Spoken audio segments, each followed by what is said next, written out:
जय श्री राधे कृष्ण। आप सभी का आपके अपने YouTube चैनल पे बहुत बहुत स्वागत है। आइए आज आप सब सुनेंगे ऋषि पंचमी व्रत की कथा। आप सभी भक्तों को ऋषि पंचमी की ढेर सारी शुभकामनाएं। ऋषि पंचमी का व्रत जो कि हर वर्ष भाद्रपद माह के शुक्ल पक्ष की पंचमी तिथि के दिन इस व्रत को धारण किया जाता है। धार्मिक मान्यताओं के अनुसार स्त्रियों को रसवला में पूजा पाठ और धार्मिक कार्यों को करने की मनाही होती है। अगर इन समय में गलती से भी कोई पूजा अर्चना का सामान स्पर्श हो जाए तो इससे बहुत बड़ा पाप लगता है। इस तरह के पापों से मुक्ति पाने के लिए और अनेक प्रकार के जाने अनजाने में किए गए पापों से मुक्ति पाने के लिए ऋषि पंचमी का व्रत किया जाता है। इस व्रत को रखने से खासकर मासिक धर्म में हुई गलतियों के प्रायश्चित के लिए इस व्रत को धारण किया जाता है। यह सभी प्रकार के पापों की निवृत्ति के लिए इस दिन जो कि सप्त ऋषियों की पूजा की जाती है। सप्त ऋषियों में इस दिन जो कि काश्यप, अत्रि, भारद्वाज, विश्वामित्र, गौतम, जमदग्नि और वशिष्ठ, इन सप्त ऋषियों की जो कि पूजा करने का विधान है। इस दिन विशेष प्रकार से जो कि मध्याह्न काल के समय में सप्त ऋषियों की विशेष प्रकार से पूजा करनी चाहिए और साथ में जो कि अरुंधति माता की पूजा करनी चाहिए। इस दिन विशेष करके गंगा नदी में स्नान करके शुद्ध वस्त्र धारण करके अपने इष्ट देवता का कुल देवता का पूजन करना चाहिए और मध्याह्न काल के समय में वेदी बना करके उसे गोबर से लीप करके अनेक रंगों से सर्वतोभद्र मंडल बना करके उस पर तांबे या मिट्टी का घड़ा रखना चाहिए। उसी स्थान पर अष्टदल कमल बना करके अरुंधति सहित सप्त ऋषियों की मूर्ति बनाकर या उसके जगह पर आप कुशा का भी प्रयोग करके उनका स्वरूप मान करके पूरे विधि विधान के साथ पूजन करना चाहिए। इस दिन गंध पुष्प अक्षत धूप दीप आदि से पूजा करके नैवेद्य अर्पित करनी चाहिए। इस दिन जो कि बिना बोई हुई पृथ्वी में पैदा हुए शाक आदि का आहार करके ब्रह्मचर्य पालन पूर्वक व्रत करना चाहिए। ब्राह्मणों को भोजन करवानी चाहिए, ब्राह्मणों को दान और दक्षिणा देनी चाहिए। इस प्रकार से व्रत को धारण करने से सभी प्रकार के पापों का शमन होता है और सभी प्रकार के सुखों की प्राप्ति हो पाती है। आइए सुनते हैं ऋषि पंचमी व्रत की कथा। ये सुनते हैं ऋषि पंचमी से जुड़ी हुई दो पौराणिक कथा। तो बोलिए प्रेम से सप्त ऋषियों की जय, अरुंधति माता की जय, सर्व देवी देवता की जय। पहली कथा के अनुसार प्राचीन काल में शिताश्व नाम के एक राजा थे। उन्होंने एक बार ब्रह्मा जी से पूछा कि हे पितामह, सब व्रतों में श्रेष्ठ और तुरंत फल देने वाले व्रत का वर्णन आप मुझसे करिए। ब्रह्मा जी ने कहा कि हे राजा, ऋषि पंचमी का व्रत सब व्रतों में श्रेष्ठ और सब पापों को नष्ट करने वाला है। विदर्भ में उत्तंक नाम का एक सदाचारी ब्राह्मण के घर में दो संतान थी, एक पुत्र और एक कन्या। विवाह योग्य होने पर उसने समान कुल शील वाले गुणवान वर के साथ कन्या का विवाह कर दिया। पर कुछ ही दिनों के बाद वह कन्या विधवा हो गई। उसका दुख से अत्यंत दुखी हो ब्राह्मण दंपत्ति अपनी उस कन्या समेत गंगा जी के किनारे कुटिया बनाकर रहने लगे। एक दिन सोती हुई कन्या के शरीर में अचानक कीड़े पड़ गए। अपनी यह दशा देखकर कन्या ने अपने माता पिता से अपना दुख कहा। माता सुशीला ने जाकर पति से सब बातें कही और पूछा कि हे देव, मेरी साध्वी कन्या की यह गति होने का क्या कारण है। उत्तंक ने समाधि लगाकर इस घटना के कारण पर विचार किया और अपनी पत्नी को बतलाया कि पूर्व जन्म में यह कन्या ब्राह्मणी थी। इसने रसवला होते हुए भी घर के बर्तनों को छुआ तथा इस जन्म में भी और लोगों को ऋषि पंचमी का व्रत करते हुए देखकर भी स्वयं व्रत को नहीं किया। इसी कारण इसके शरीर में कीड़े पड़ गए हैं।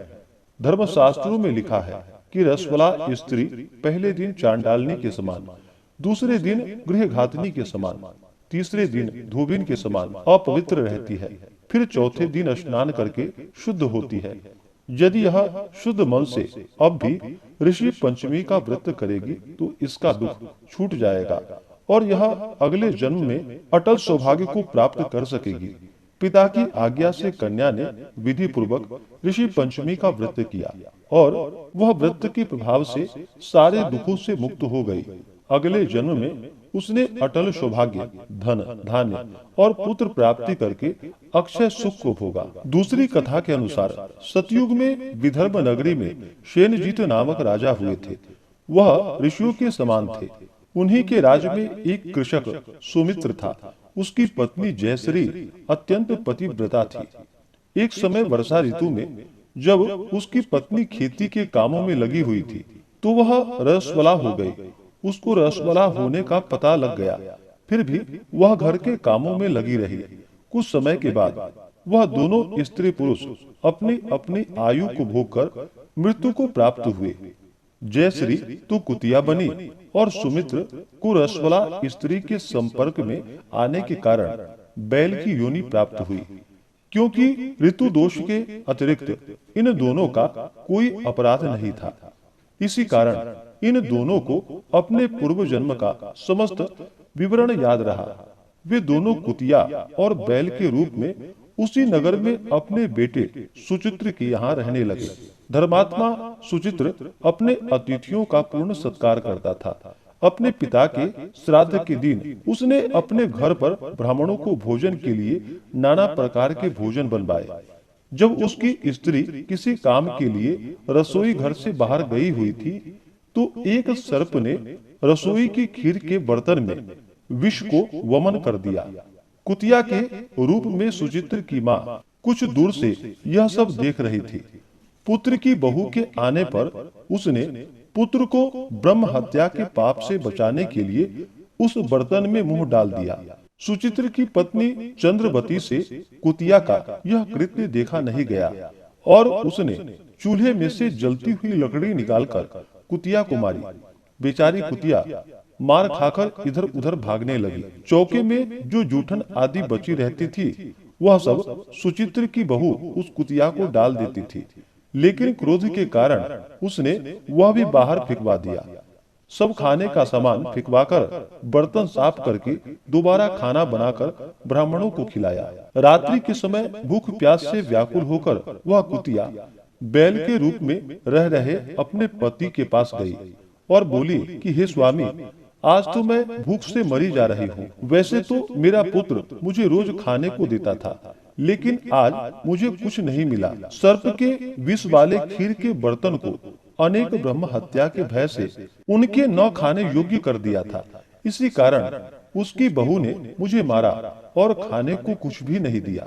तब वह बैल बोला कि हे भद्रे, तेरे पापों के कारण तो मैं भी इस योनि में आ पड़ा हूँ और आज भी बोझा ढोते ढोते मेरी कमर टूट गई है। आज मैं भी खेत में दिन भर हल में जुता रहा। मेरे पुत्र ने आज मुझे भी भोजन नहीं दिया और मुझे मारा भी। मुझे इस प्रकार का कष्ट देकर उसने इस श्राद्ध को निष्फल कर दिया। अपने माता पिता की इन बातों को सुचित्र सुन रहा था। उसने उसी समय दोनों को भरपेट भोजन कराया और फिर उनके दुख से दुखी होकर वन की ओर चल पड़ा। वन में जाकर ऋषियों से पूछा कि मेरे माता पिता किन कर्मों के कारण इस नीच योनियों को प्राप्त हुए हैं और अब किस प्रकार से इनको छुटकारा मिल सकता है। तब सर्वतमा ऋषि बोले, तुम इनकी मुक्ति के लिए पत्नी सहित ऋषि पंचमी का व्रत धारण करो तथा उसका फल अपने माता पिता को दो। भाद्रपद महीने की शुक्ल पक्ष पंचमी को मुख शुद्ध करके मध्याह्न में नदी के पवित्र जल में स्नान करना और नए रेशमी कपड़े पहनकर अरुंधति सहित सप्त ऋषियों का पूजन करना। इतना सुनकर सुचित्र अपने घर लौट आया और अपनी पत्नी सहित विधि विधान से पूजन व्रत किया। उसके पुण्य से माता पिता दोनों पशु योनियों से छूट गए। इसलिए जो स्त्रियां श्रद्धा पूर्वक ऋषि पंचमी का व्रत करती हैं, वह समस्त सांसारिक सुखों को भोग कर अंत में वैकुंठ धाम को जाती है। तो बोलिए सप्त ऋषियों की जय, अरुंधति माता की जय, सर्व देवी देवता की जय। इसी प्रकार से जो भी सच्ची श्रद्धा के साथ नियम और निष्ठा के साथ ऋषि पंचमी का व्रत करते हैं, इस दिन सप्त ऋषियों की पूजा करते हैं, साथ में अरुंधति माता की पूजा करते हैं, तो इस व्रत के पुण्य प्रभाव से उनके सभी प्रकार के पाप और ताप नष्ट हो जाते हैं तथा सभी प्रकार के सांसारिक सुखों की प्राप्ति हो पाती है। तो आशा करता हूँ कि यह जानकारी आपको अच्छा लगा हो। ऐसे ही ज्ञानवर्धक जानकारियाँ प्राप्त करने के लिए हमारे इस चैनल पे अगर आप नए हैं तो चैनल को लाल बटन दबा करके सब्सक्राइब करें, साथ में बेल आइकन घंटी को दबाएं ताकि मेरे वीडियो का नोटिफिकेशन आपको समय से मिलता रहे। वीडियो को लाइक करें, शेयर करें, सुखी रहें और स्वस्थ रहें। जय श्री राधे कृष्ण। धन्यवाद।